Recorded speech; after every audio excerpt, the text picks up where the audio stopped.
You are listening to Package Your Genius, a conversation designed to give you clarity on your calling and serve as a catalyst for your career. I'm your host, Amanda Miller Littlejohn.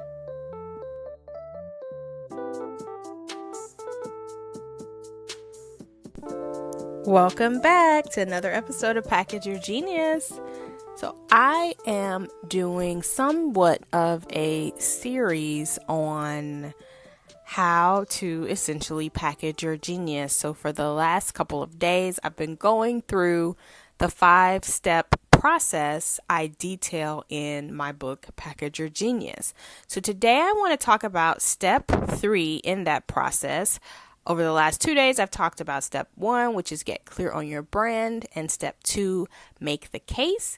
Step 3 in that process is define your big ideas. So I want to share the introduction to that section from the book, and then I want to give you some ideas on how you can uncover your big ideas, and then set out on the process to packaging them to build your personal brand. So here we go. Shortly after I graduated from college, I wrote an article that changed my life. I remember taking my first Apple laptop with me to the newly opened Starbucks on U Street in Washington and sitting down to write. At the time, U Street and the whole District of Columbia was transforming. The thoroughfare, which had once been affectionately referred to as Black Broadway, was changing before my eyes. I noticed that in the midst of constructing new condominiums, a beautiful mural of Duke Ellington had been taken down, and the fact that the new condos building was going to be named The Ellington was more than I could take. Fueled by Starbucks lattes and my youthful exuberance, I hammered out an essay on U Street, Duke Ellington, and my complicated feelings about gentrification. It was not lost on me that I was enjoying the first harbinger of gentrification on the block, a brand new Starbucks store, while simultaneously missing a relic of the neighborhood's past. I wrote the essay and emailed the book editor at the Washington Post. I only had her information because she was my former English professor's sister, and some months before, she'd agreed to meet me for an informational interview. She sent my essay to the editor at the Outlook section, who agreed to take a look. Fast forward about a month later, that essay was published in the Sunday issue of the Washington Post, setting off a series of very fortunate events for me. I had never published anything before, so to have my first piece published in the Post was huge. I didn't have a website, and there was no Twitter at the time. I only had an email address, which was included with my byline. I had never received so many emails prior to that article's publication. Seeing the response to my writing was exhilarating, and it pushed me to seek out other opportunities to feel that same euphoria. I got serious about freelancing, and with my one precious clip in hand, I pounded the pavement to find other opportunities to write and publish. I scored 2 freelance reporting gigs at small local newspapers and proceeded to build up my writing clips. Once I had enough good stories, I submitted them for a journalism fellowship at Northwestern University's Medill School, a fellowship I had previously been rejected for. But this time, I was accepted. I got the fellowship, spent a glorious summer writing in Chicago, then came back to DC and began writing for the Washington City paper. I saw myself following in the footsteps of my 2 writing idols at the time, Kate Boo and Ta-Nehisi Coates, who had also once been staff writers there. Things were going well until I lost my newspaper job at the beginning of the Great Recession. Luckily for me, I never lost my desire to write. I flipped journalism into communications and used my writing skills to help nonprofits and small businesses tell their stories. I craved my own creative outlet, so I started writing a blog. The internet was heating up, and big publications like the Washington Post were no longer the only way to publish one's ideas. So I blogged about working in communications after journalism, how social media seemed like it was going to be a big thing. Imagine that. And what I was learning about online tools. As a new mom who didn't get out much, I made friends online and connected with other communications colleagues. I shared my journey and shared what I was learning through my blog, and just by sharing, I inadvertently became a teacher and built a personal brand in the process. Looking back, I owe my business and my brand to writing. What started as a fortuitous post in a national publication fueled an entire business. I wouldn't be where I am today without the ability to publish my ideas whenever I choose. And it wouldn't be nearly as easy for my clients to find me online. I am so grateful. The same can be true for you.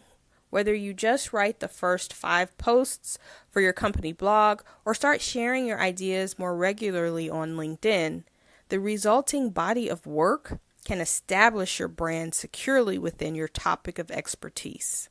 When people research you and find your ideas, they'll know you're the real deal. Keep this in mind. Okay, so that again is an excerpt from the book Package Your Genius, 5 Steps to Build Your Most Powerful Personal Brand. That was the introduction to section 3. Step 3, define your big ideas. And I wanted to talk a little bit about a few ways that you can approach the process of excavating your big ideas. What do you have to say? What can you write about? What can you create content around? It's easy to say that you should be writing or you should be speaking or you should be creating podcast episodes for your audience. But I think it's a different thing entirely to figure out what exactly the content will be that you will put on all of those platforms. And that's one of the things I'm extremely passionate about helping people figure out, right? Like, I think we all know we should be publishing or we should be creating a way for people to consume our ideas so they can get to know us and understand what we do and who we are and if working together may be a good fit. But it's not always crystal clear what exactly we have to say, which is what I want to help you with today. So I want to share a couple of ways that you can get to some of your thought leadership topics, some of your big ideas, the things that you can hinge your personal brand and reputation upon, especially when we're thinking about the internet and what is out there online. What is your digital presence really comprised of? So one way that you can think through your big ideas is to look at what irritates you or aggravates you. And I recently shared this during a presentation I was giving when I was talking about how to find the messages that you want to share. And one of the people in attendance thanked me for sharing that what aggravates you and irritates you can really be a great jumping off point for content, because we often just think about the things that make us happy and the things we're excited about, and we ignore some of the things on that other side, right? The things that irritate us or make us mad or that we really get exercised about. And so if you have big topics, things in the news, big issues, the environment, abortion, whatever it is you are passionate about, and if that is tied to the work that you do and the work that you want to sell to others, you can actually start talking about those things and be polarizing. It's completely fine. And I think in terms of writing, one of the best ways to go about sharing a dissenting opinion or sharing your passion around something that bothers you is by writing an op-ed. In our PR program, Maximum Exposure, we have a weekly media guest come and talk to our group about how they can get their ideas in front of specific media outlets. And in the month of April, I think it was, we had an editor from the New York Times opinion page who essentially is responsible for publishing and shepherding op-eds from start to finish. So she was talking about the different things you need to be thinking about to hit a home run when it comes to pitching your op-ed. And one of those things is to have a clear point of view. You have to take a stand. And so if there's something that really bothers you, that you feel extremely passionate about, and again, it's tied to who you are and the work that you do, don't shy away from those feelings. That could be really a great basis for the start of an op-ed, which you can pitch to a major newspaper. Another thing you can do to find your big ideas is to look at the problems you solve. And this actually used to be my go-to format in terms of thinking of both media pitches and thought leadership writing topics, was to think through what problems am I solving for my clients and how do I turn that into content that can serve more people. And it's one of the easiest things, I think, to identify because you're already solving problems at work or in your business. It's just a matter of kind of separating them and figuring out, okay, what is the problem at the core of this work that I'm doing? And how can I extract the most universal element of this problem that a lot of people need? So especially if it's a really specific thing I'm doing for this client, what is the universal challenge or problem that our work is solving when we work together, right? And so for me, especially in the early days of me figuring out how to share content around what I did, a lot of that stuff focused on visibility, social media, how to communicate, how to get your ideas out there, how to package your ideas in a way that makes them easier to promote, right? Because that is what I was helping my clients with. And so essentially I took the very challenges I was solving for clients and created kind of like how-to posts and content to help more people who may be struggling with that same thing. Now, obviously, they're not going to get the amount of detail that I go into with my paying clients, but they get a lot of information, and it also shows them how I think and how I process. And if that resonates with them and they want to go deeper and they can't do it alone, they know where to find me. So the third thing you can look at is your existing content. So if you are already creating content in one medium, so for example, you speak a lot, or you write a lot, or you host a podcast or do YouTube videos, how can you turn your existing content into a new format where more people can essentially experience it? So for example, if you speak a lot, can you turn your deck into a book? I have clients who do a ton of speaking, but they don't have a book yet. And so to me, the logical next step of speaking is to essentially expand upon whatever training or talk you're delivering when you go and meet with clients and talk to big groups. How do you create a version of that has more detail, has more nuance, maybe includes case studies or voices from the field, voices from people who have actually gone through whatever it is you're teaching and training, or maybe your own personal story is woven into the content to humanize it and make it a more interesting read. But you can absolutely start with a PowerPoint or Keynote deck, whatever you use to create your content for your presentations. That might be a great book. And vice versa, the same applies. Can you turn your book into a talk? Can you turn the articles, the blog posts that you've written into a talk? Can you turn your blog posts into podcast episodes? Can you turn your speaking engagement content into podcast episodes? So look at the content that you're already creating, because you're likely closer than you think to dominating in a whole other medium. Fourth, I want you to think through what inspired you to first start doing the work that you do now. So if you look back on the first time you offered the service, even if it wasn't a service and you were simply helping people for free, you were maybe supporting family members or someone close to you. Maybe this was one of your early jobs and you just discovered a talent that you had.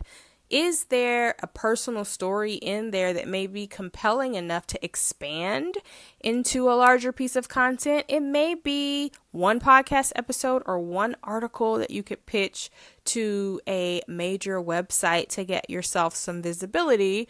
But essentially thinking back to when you first started doing the work that you're passionate about doing is a great beginning point for a big idea.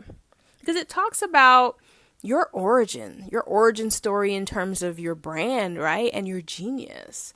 When you think about your beginnings, there's typically a moment, a spark, or where a seed was planted and you realize that this is what you wanted to do. And people get excited when they get to hear where you started and what makes you tick and what lit that fire under you to do the work that you're doing today. And then last, I want you to think about the audience that you serve. And this is kind of a different way to look at when you first started doing your work.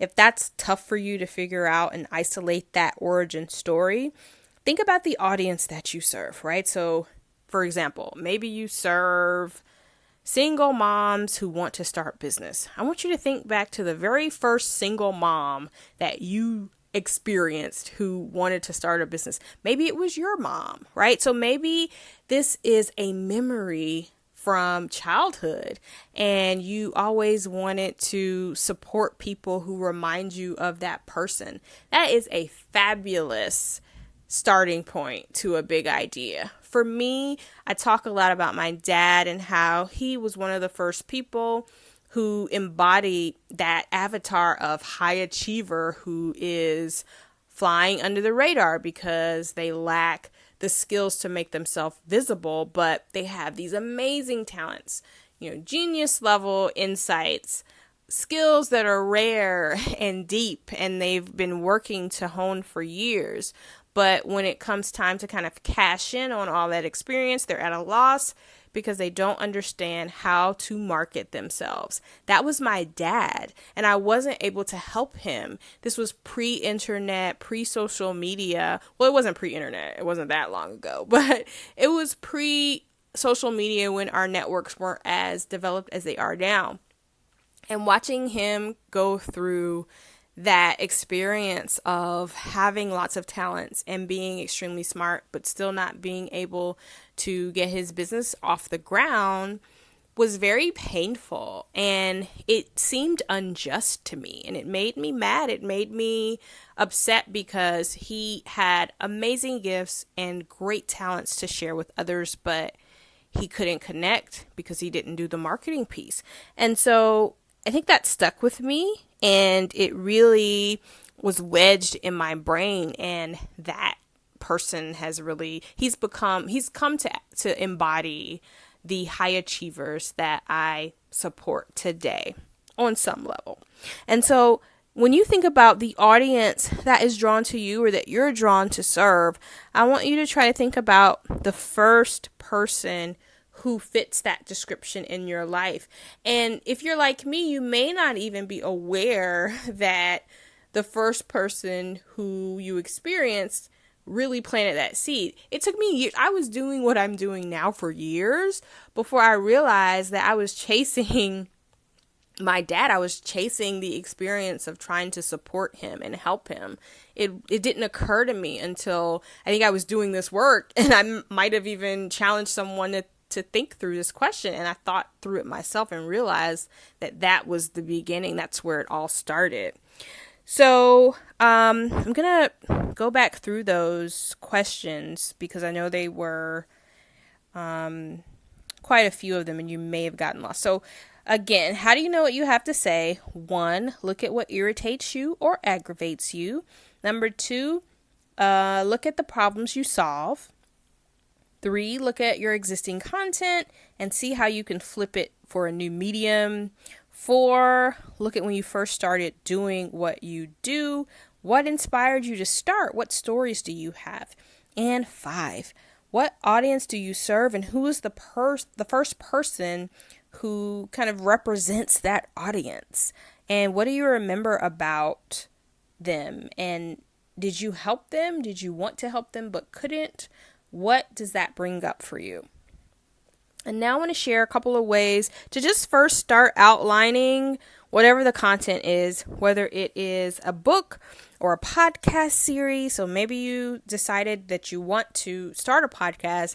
And if you've heard me talk about podcasting on any previous episodes, you'll know that I'm a big fan of thinking in capsules. So can you create a capsule podcast where you set out to only record 10 or 12 episodes, and you decide on those topics up front, you record them, you release them, and then you decide whether or not this is something you want to continue doing. And if you don't want to continue doing it, at the very least, you have this body of work that you can point your potential clients to, or it's out there creating SEO for you. It's out there where people can find it in search and get up to speed on you quickly before reaching out to work with you.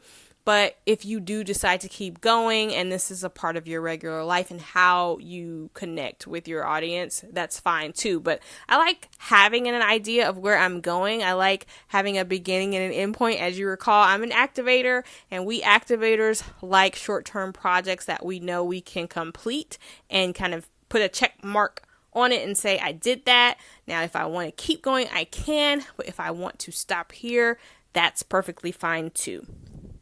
So make a list of your best advice. That's the first way that you can outline your book or your podcast or whatever you are setting out to create. Make a list of your best advice, right? So if you have things that you always tell people, what are some of those advice points? Those could be chapters. Those could be episodes. You could also, number 2, make a list of your frequently asked questions. So what are your FAQs? If people are always coming to you with specific questions and challenges, creating an outline just based off of those FAQs could be the outline for the book or the outline for this capsule podcast idea that I just mentioned. Number 3, make a list of the people you'd love to interview. So again, if you are speaking a lot and maybe your content is very technical, a way to humanize that is to bring individual voices into it that can illustrate the technical principles that you share, right? And so for me, I may want to talk about the technicality of PR and pitching the media, but instead of just giving you a manual on how to pitch the media, maybe I find 10 or 12 people who I think have done a great job of landing press for their personal brands. I interview them to share how they did it. And boom, there's a book, or boom, there's a podcast series, right? So make a list of the people you'd love to interview. And 4th, make a list of your best results. So if you have gotten great results for your clients, for the people that work in your industry, make a list of those best results, and then can you create case studies around them? Those case studies could be book chapters to illustrate what you do and how you help people, or to teach your principle through a character, right? So if you have a case study, the client will become the protagonist, and it's essentially telling a story of how to solve this problem without simply saying, do step 1, step 2, step 3, step 4. It makes it a little more interesting, and people like to relate to case study protagonists because it's like, okay, she has a problem I had, so I'm going to read this and maybe apply this same advice to my situation. So you can think through the case studies that you have essentially created results for, and make those case studies chapters for your book or episodes of your podcast, or even the basis for a big talk or training that you're going to do. presentation. I remember doing a great presentation that brought down the house, and essentially all I did was went and found these weren't even my case studies too. I just found examples of people who were doing social media really well in the arts world, and then I just taught a training on what we could learn from the examples that I found, and it was really powerful. People loved it, and I actually got a ton of clients out of that. So again, in terms of making an outline, because I know people struggle with outlining their big ideas. Like once they decide this is the main topic, what's the meat? What's the meat between the bread, right? So you want to make a list of your FAQs, make a list of your best advice, make a list of the people you love to interview, and then make a list of your best results and the case studies. And once you fill in those lists and actually fill out, okay, here's the topic 1, piece of advice 1, and then you you give an explanation of that piece of advice, there you have a chapter, right? Or there you have a podcast episode. So I hope that was helpful when you think about defining your big ideas, because I see so many of you who have great ideas, but you're not taking the time to sit down and package them for other people to experience. And essentially, if we want to build our brands, it's not enough to just do the work and have 1 or 2 people experience it and know that it's great. If you really want your brand to get traction, other people have to have a way of experiencing it and taking it home with them, or doing a deep dive into it, or listening or binging or what have you. And creating content in this way is a powerful way to do that.